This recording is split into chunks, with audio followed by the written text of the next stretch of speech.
नमस्कार, मैं रचना शर्मा चढ़ती कला टाइम टीवी देख रहे सभी दर्शकों का स्वागत करती हूं। आप देख रहे हैं हरियाणा के विशेष समाचार।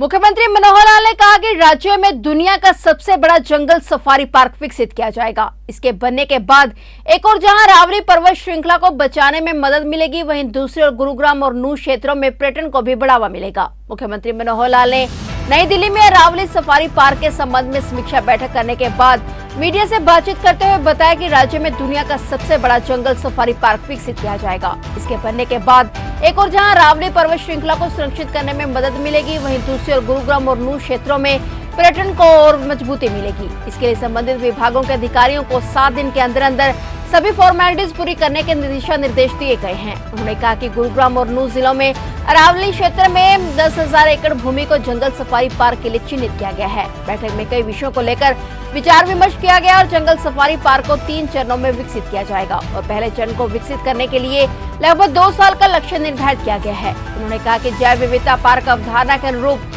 एक सफारी पार्क विकसित करने की परिकल्पना को पूरा करने के लिए अरावली सफारी पार्क परियोजना के विकास हेतु डिजाइन परामर्श सेवाएं प्रदान करने के लिए 2 चरण की निविदा प्रक्रिया अपनाई गई है। इस प्रक्रिया में ऐसी सुविधाओं के डिजाइन और संचालन में अंतर्राष्ट्रीय अनुभव वाली 2 कंपनियों को शॉर्टलिस्ट किया गया है। आज ये कंपनी द्वारा इस पार्क को लेकर प्रस्तुतिकरण दिया गया था और जल्द ही पीएमसी का चयन कर लिया जाएगा। उन्होंने कहा कि इस प्रकार के जंगल सफारी पार्क खत्म होती प्रजातियों को बचाने के लिए भी केंद्र होते हैं, इसलिए हमारा यह भी प्रयास है कि ऐसी प्रजातियों को सफारी पार्क में सुरक्षित रखा जाए। इसके अलावा मुख्यमंत्री ने कहा कि राखीगढ़ी में म्यूजियम बनाने को लेकर भी बैठक की गई, जिसमें राखीगढ़ी की पुरानी सभ्यता को सुरक्षित रखना और उस स्थल को विकसित करने इत्यादि विषयों को लेकर भारतीय पुरातत्व सर्वेक्षण के साथ मिलकर हरियाणा सरकार काम कर रही है। उन्होंने कहा कि भारतीय पुरातत्व सर्वेक्षण ने साइट संग्रहालय और राखीगढ़ी गांव के भीतर पर्यटन के बुनियादी ढांचे के विकास के लिए योजना का प्रस्ताव तैयार किया है, जो लगभग फाइनल हो चुका है। बैठक में विभिन्न विषयों की टाइमलाइन तय की गई है। पीएमसी नियुक्त करने के लिए 15 जुलाई तक टेंडर होगा और 15 अगस्त तक अंतिम रूप दे दिया जाएगा। दिसंबर तक संग्रहालय की शुरुआत हो सके, इसके लिए सभी संबंधित विभागों को तेज गति से कार्य करने के दिशा निर्देश दिए गए हैं। उन्होंने कहा कि भौगोलिक दृष्टि से हरियाणा छोटा राज्य है, लेकिन यहाँ पुरातत्व से जुड़ी हुई चीजें सबसे ज्यादा पाई जाती हैं। सरस्वती काल की सभ्यता के अवशेष भी हरियाणा के कई स्थानों पर हैं। इन सबको भी संरक्षित और सुरक्षित रखने के लिए सरकार प्रयासरत है।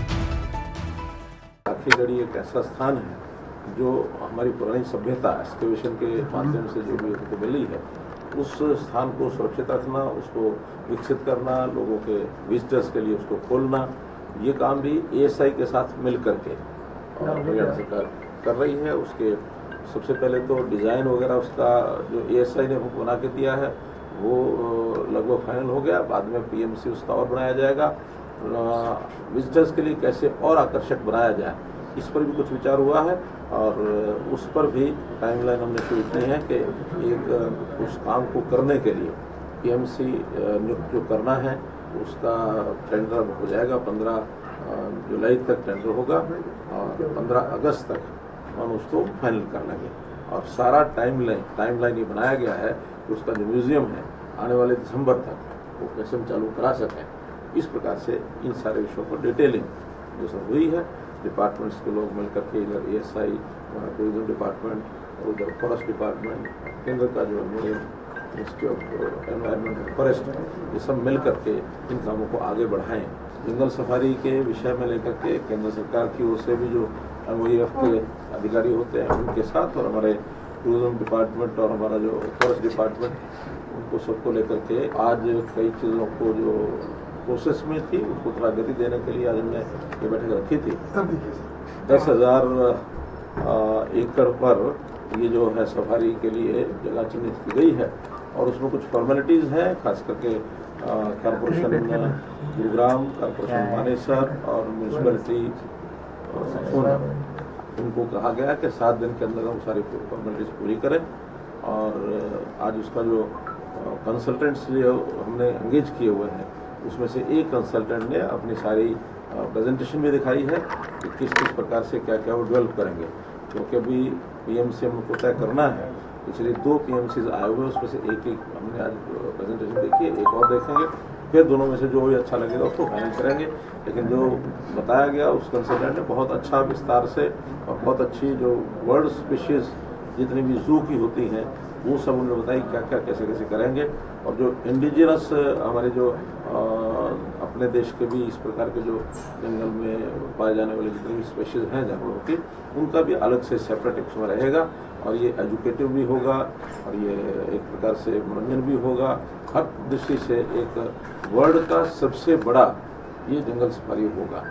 तो इस पर बहुत जल्दी काम शुरू करके, और हम समझते हैं कि जो हम 2 साल का मैक्स का टारगेट जो रखा है उसमें फेज़ 1 कम से कम कंप्लीट होगा, क्योंकि लंबा प्रोजेक्ट है। इसको 3 फेज़ में करके बनाया जा रहा है। फेज़ 1 इसका पूरा होगा, लोगों के लिए वो खोला जाएगा। महिला सशक्तिकरण की दिशा में हरियाणा सरकार ने बड़ा निर्णय लिया है। स्वयं सहायता समूह की महिलाओं को अधिक सशक्त बनाने के लिए सीएम मनोहर लाल ने एक और कदम उठाते हुए कई महत्वपूर्ण प्रस्तावों को मंजूरी प्रदान की है। मुख्यमंत्री मनोहर लाल ने बताया कि स्वयं सहायता समूह की महिलाओं को अधिक मजबूत और आर्थिक रूप से और स्थिर बनाने की दिशा में एक और कदम आगे बढ़ाते हुए जल जीवन मिशन के तहत ग्रामीण जल आपूर्ति योजना में सेवा प्रदाताओं के रूप में स्वयं सहायता समूह को शामिल करने के लिए एक नई योजना शुरू करने का निर्णय लिया गया है। इस योजना का उद्देश्य एसएचजी सदस्यों को अतिरिक्त आजीविका के अवसर प्रदान करने के साथ ही ग्राम पंचायत को राजस्व बढ़ाने का अवसर देना है। सीएम मनोहर लाल ने बताया कि विधवा एवं निराश्रित महिला पेंशन योजना के आय मानदंडों में बदलाव और 60 वर्ष या उससे अधिक आयु वाले लाभार्थियों को वृद्धावस्था सम्मान भत्ता योजना में भी संशोधन किया गया है। वर्तमान में हरियाणा विधवा एवं निराश्रित महिला पेंशन योजना के तहत लाभार्थी महिला को उसकी मृत्यु की तारीख तक लाभ मिलता है, लेकिन अब 60 वर्ष की आयु पूरी करने के बाद महिलाओं को पात्रता के अधीन वृद्धावस्था सम्मान भत्ता योजना के तहत लाभ मिलेगा। विधवा पेंशन 60 वर्ष की आयु तक स्वीकृत की जाएगी और उसके बाद विधवा पेंशन को पात्रता के अधीन वृद्धावस्था सम्मान भत्ता योजना में परिवर्तित कर दिया जाएगा और लाभार्थी जीवन भर भत्ता प्राप्त करता रहेगा। वहीं मुख्यमंत्री ने बताया कि हरियाणा पिछड़ा वर्ग अधिनियम 2016 में संशोधन से संबंधित एक प्रस्ताव को मंजूरी दी गई। केंद्र सरकार ने हरियाणा की 7 जातियों जिनमें अहेरिया, अहेरी, हेरीहरी, थोरीतुरी और राय सिख हैं, उनका हरियाणा राज्य से संबंधित अनुसूचित जातियों की सूची में शामिल करने के लिए अनुसूचित जाति आदेश 1950 में संशोधन किया गया था, क्योंकि इन जातियों को हरियाणा पिछड़ा वर्ग अधिनियम 2016 में बीसी श्रेणी में भी सूचीबद्ध किया गया था। इसलिए इन 7 जातियों को हरियाणा पिछड़ा वर्ग अधिनियम 2016 की बीसी श्रेणी की सूची से हटाया जा रहा है। पब्लिक हेल्थ जो डिपार्टमेंट है हमारा, अभी उन्होंने अपने बिल को इकट्ठा करने के लिए खास करके रूरल एरिया में, जैसे पानी का बिल है अथवा कोई कनेक्शन सीवरेज का बिल है, जो भी चार्जेस ग्रामीण क्षेत्र के अंदर उनके रहेंगे, उसको इकट्ठा करने के लिए जो हमारे सेल्फ हेल्प ग्रुप्स हैं, इन सेल्फ हेल्प ग्रुप्स को एक प्रकार से काम उनसे लेकर के जो निश्चित उनकी राशि लेकर उनको दी जाएगी, 50 रुपये से लेकर 100 रुपये तक उनको हर बिल का ये उनको पैसा रियम्बर्स किया जाएगा। तो ये काम उनको दिया गया है। हमारी जो पेंशन है, खास करके बहनें जो विधवा हो गई, विधवा पेंशन, इसमें 2 बदलाव किए हैं। ओल्ड एज पेंशन में पहले हो चुका है, लेकिन इसमें नहीं हुआ था।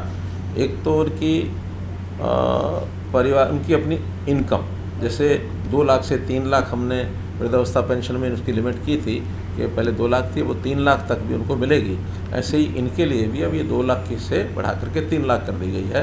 पंचायती राज के अंतर्गत एक उनके नियमों में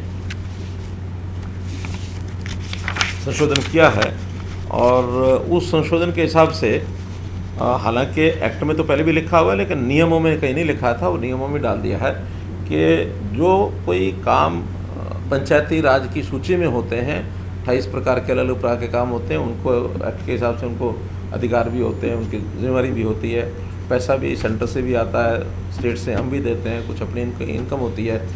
लेकिन वो अभी तक ये था कि जो हमारे पास यहाँ काम आ जाते हैं, कोई भी नागरिक हमको पहुँचाता है तो हम उनको पहले भेज देते थे, उनकी डिस्क्रिप्शन है कि उस काम को करें या न करें। अब जो काम हमारे यहाँ से भी जाएंगे स्टेट गवर्नमेंट से, वो उनको करने होंगे जो उनके दायरे में काम आते हैं। उसमें से ये है कि चाहे विधायक की ओर से भी काम आएगा, एमपी की ओर से आएगा या नागरिक भी कोई देगा, तो किसी भी जगह से हमें मिलेगा तो हम पंचायत को भेजेंगे ताकि वो काम उसको, बशर्ते कि उसके पैसे भी जो है हम भेजते हैं उस पैसे में से वो कराएंगे। तो ये थे हरियाणा के विशेष समाचार, और नए समाचारों के साथ फिर से हाजिर होंगे। तब तक के लिए देखते रहिए चढ़ती कला टाइम टीवी और मुझे दीजिए इजाजत। धन्यवाद।